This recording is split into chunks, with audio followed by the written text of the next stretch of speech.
सोनू एवं पिंकी दुई भाई और भौणीर कहानी। सोनू एवं पिंकी जाआला भाई भौणी थिले। जदिओ उभय भाई और भौणी पाठ पढ़ारे भल थिले, किंतु सोनूर नंबर पिंकी ठारू अधिक आसुथिला। थोरे उभय भाई और भौणी निज पितांकु साइकेल आनी देबाकू कही जिद धरी बसिले, किंतु बापा कहिले जे मो पाखरे एबे केवल गोटे साइकेल किणवाकू टंका अछि। तुम दुहींको मध्यरे जीए सर्वाधिक मार्क पाइबो ता पई साइकेल किणा हेबो, हेले दुहे ताकू मिसिकी चलाइबो। सोनू निजर बुद्धि खटाई केवल सही प्रश्न गुड़िक अध्ययन करिला जहा गत 3 वर्षरे परीक्षा प्रश्न रे आसीथिला।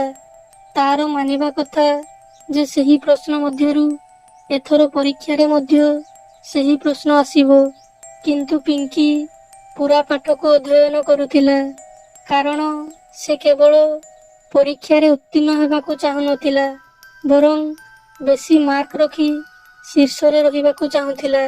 जेतेबेले परीक्षा आसिला, सोनू सर्वाधिक मार्क हासिल करी शीर्ष रे रहिला एवं पिंकी ताठारू किछि मार्क कम रखिला।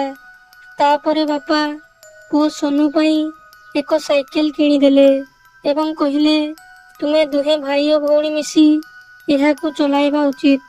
किंतु सोनू पिंकी को साइकेल चलाइबा पई देउ नथिला, कारण से भाबुथिला सही साइकेल रे केवल तार अधिकार अछि।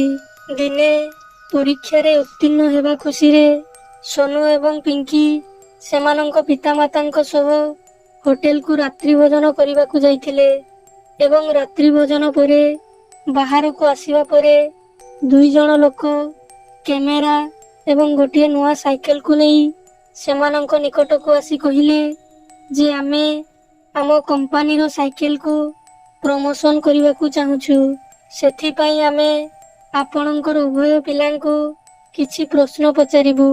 जी अधिक प्रश्नर सठिक उत्तर देव आमे ताकू उपहार स्वरूप आम कंपनी रो गोटे साइकेल एवं गोटे स्कूल बैग देबु। तापरे सेमाने दुहींकू गोटिए परे गोटिए प्रश्न पचारि चलिले। सोनू अपेक्षा पिंकी सेमानंकर प्रश्नर अधिक उत्तर देउथिला, कारण पिंकी सर्वदा पूरा बही गुड़िकू अध्ययन करी आसुथिला, आउ सोनू केवल परीक्षा को ध्यान रे रखी अध्ययन करुथिला।